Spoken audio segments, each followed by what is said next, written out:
this time, the band will receive a toast from the best man and the maid of honor. So it is my pleasure to turn the floor and the microphone over to the best man.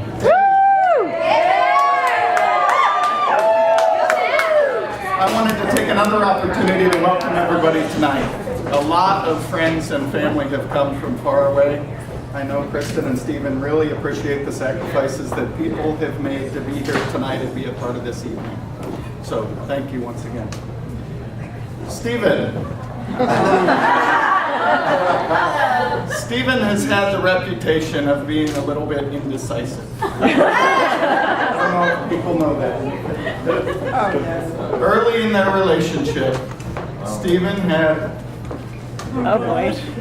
had some significant questions as to how well he would fit in with Kristen's friends. He had concerns because they all like to go out late and drink and eat and dance. They all acted like they were in their 20s.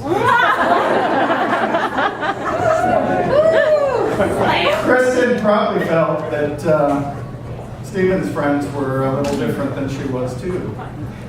We like to sit around and play cards and talk about politics. We whine about how we're not 20 anymore. Our knees and our ankles hurt when we get out of bed in the morning. But Stephen got over this issue with decisiveness. Around 6 months ago, he made one of the biggest commitments of his life. And here we are to celebrate that day today.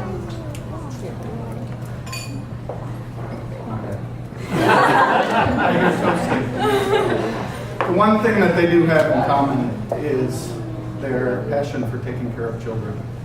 Stephen has been a pediatrician in both Boston and then here in Jacksonville for 12 years.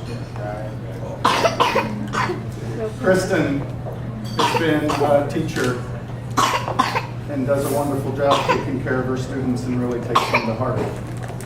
Kristen has recently gone back to school and completed her master's in elementary education to further that process. Part of that master's program was her, I don't know if it was a thesis, which was on Shel Silverstein, is that correct? Who is a wonderful children's author and poet. And so I wanted to start my toast reading a poem by Shel Silverstein called The Invitation. It is about bringing people together to share in a story.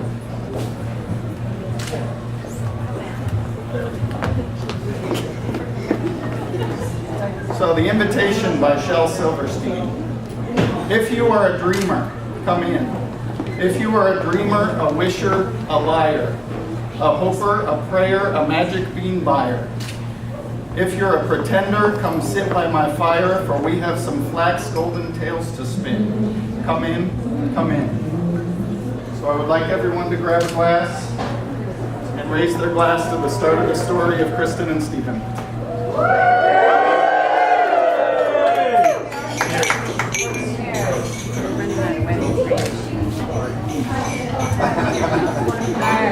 Let me begin by introducing myself. I'm Kristen Scott-Brady. For those of you who don't know, Kristen and I share many similarities. From where we were raised, to our number of siblings, and even where we fall within our birth order. Growing up, Kristen and I lived just over a mile apart. We are both the only girl amongst 3 lovely brothers. And we both fall third within that birth order. Because both growing up with all brothers, we actually became more than just cousins, and we shared a sisterly relationship over the years. Kristen has always been the older sister, and I know that. With their strong relationship, Kristen has always been a role model to me, and continues to be till this day. I can remember as a small child loving the TV show Punky Brewster. I don't even remember the show, but I remember loving the idea of it because Kristen was Punky's #1 fan. I remember walking around in our matching pajamas and leg warmers, thinking we were on top of the world. As we grew up, there were many things beyond Punky Brewster that I admired Kristen for. I admired her intelligence through school and her ability to build strong relationships with all her friends. I currently admire her for her dedication and ability to follow her dreams.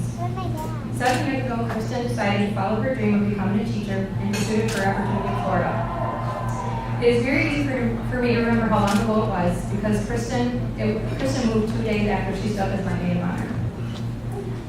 I remember her decision being bittersweet for me. Part of me wanted her to go to Florida and be successful, and the other part of me was selfish and wanted her to regret her move and come back home. I knew from the day that she left, that her move to Florida was a life-altering decision, and that her life was leading her down the path for a reason. It took a few years for her path to become a parent, but 2 years ago, when she came home for a couple weeks in the summer, and she couldn't wait to get back to Florida, I knew she had found something special in Stephen. I am a firm believer that things happen in our lives for a reason.